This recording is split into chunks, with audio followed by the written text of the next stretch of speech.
just love guinea feathers. They're such a beautiful feather. As far as guinea fowl being birds, well, they're quite obnoxious.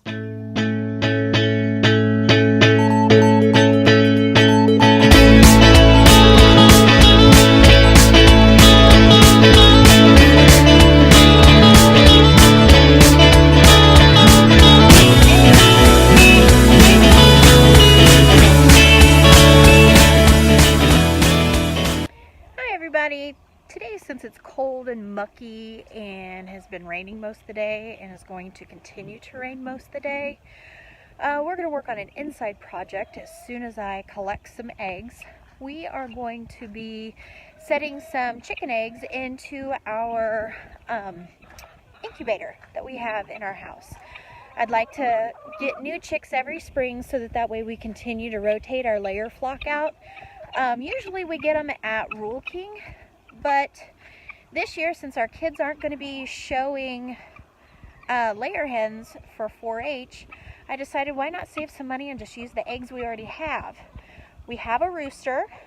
We also have obviously plenty of chicken eggs, and I do know that the eggs are fertilized. So I'm going to go ahead and get a couple more eggs out of the coop and get them ready to be putting them into our incubator.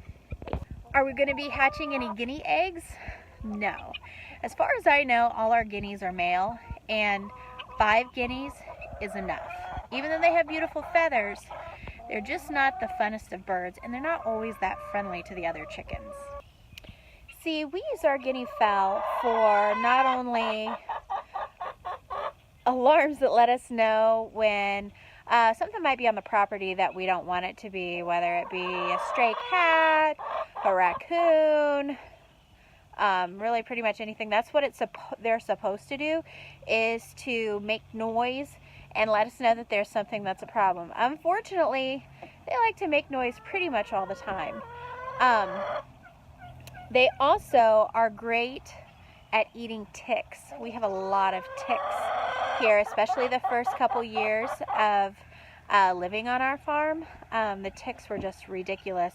Since we've gotten the guineas, the tick population has definitely decreased. Now, since, like I said, I think all our guineas are male, because we've never found any eggs and we've had them for a couple years. We don't hatch out their eggs, we hatch out chicken eggs. Now I'm wanting to get a few more green eggs to hatch. This one's a little dirty, but I ought to be able to dust off the dirt. Here's another one. Oh, that's a white one. We do have a baby egg today. I call them baby eggs because it's a smaller egg, meaning the hen has just started laying. Typically we don't use these because the eggs are too small and it's going to hatch a really small chick. So we'll put that one back and we'll collect it later for use in the kitchen. Let's see if we've got any more down here. We do. Forgive the mess. Ooh, this one looked like she struggled having it, but it should still be an okay egg. And look what we have here. The first broody chicken of the season. Now you may ask why we don't let our hens hatch out the eggs.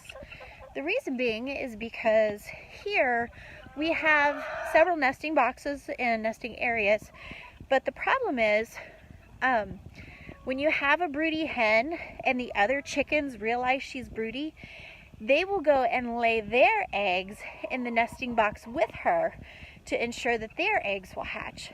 Since we don't have a way to really keep them separate and to make sure that she incubates her eggs the full time, we just bring them inside and know that they stay incubated and not getting like partially incubated and then she stays off the nest too long and the eggs die.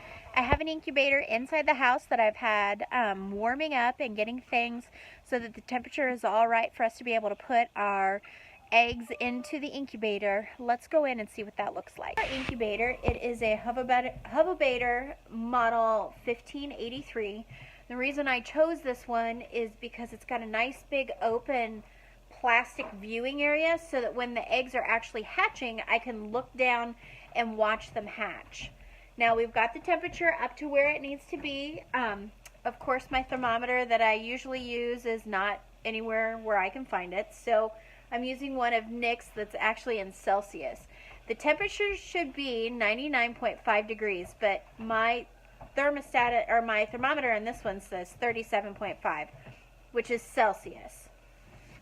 So we're going to take the lid off and set it over here. They knock stuff onto the floor. Okay, this yellow thing in here is our egg turner. We set the eggs in here point side down, and then the eggs will rock and shift throughout the day. And what this does is it keeps the embryo from sticking to the side of the eggshell. The eggs we're going to be putting in are a mix of Americana eggs, Rhode Island red eggs, Barred Rock, Golden Comets, Black Astrolorp, and then our rooster is a cochin, a large fowl black cochin, so he's a big black fluffy rooster. Now normally people don't mix breeds, but for us it doesn't matter because we're not showing them. And these chicks that will hatch out will be just as healthy as if they were a registered breed or like a pure blood chicken compared to a mixed breed chicken. The reason why we're trying this project is because our rooster is such a sweet rooster. We're hoping that his genetics will go into his eggs and we might be able to get a rooster out of this that will replace him. He's 4 years old, and that is getting towards the end of his productive life here on the farm. We don't wash the eggs because when a chicken lays an egg, they put a natural coating on the outside of the egg that's called the bloom.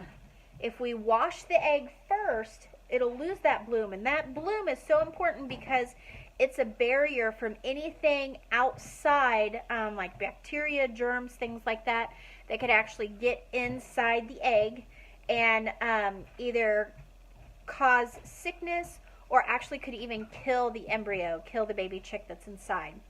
So let's see, we have 1, 2, 3, 4, 5, 6, 7, 8, 9, 10, 11, 12, 13, 14, 15, 16, 17, 18, 19, 20, 21. We have 21 eggs that we're going to incubate. They will incubate for 21 days. So basically in 3 weeks we should have chicks hatching. So we're going to put the lid on. I've put water in the bottom to help keep the humidity up. And humidity at this point needs to be right around 50% inside the incubator.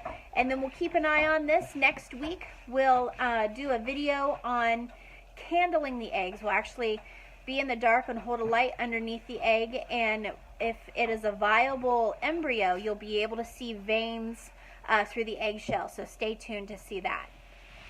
Well guys, that's it for now. Hopefully you enjoyed this video. If you did, please give us a thumbs up and subscribe to our channel so that you can always get the latest updates from Apex Acres. Have a great one, and we'll see you on the next video.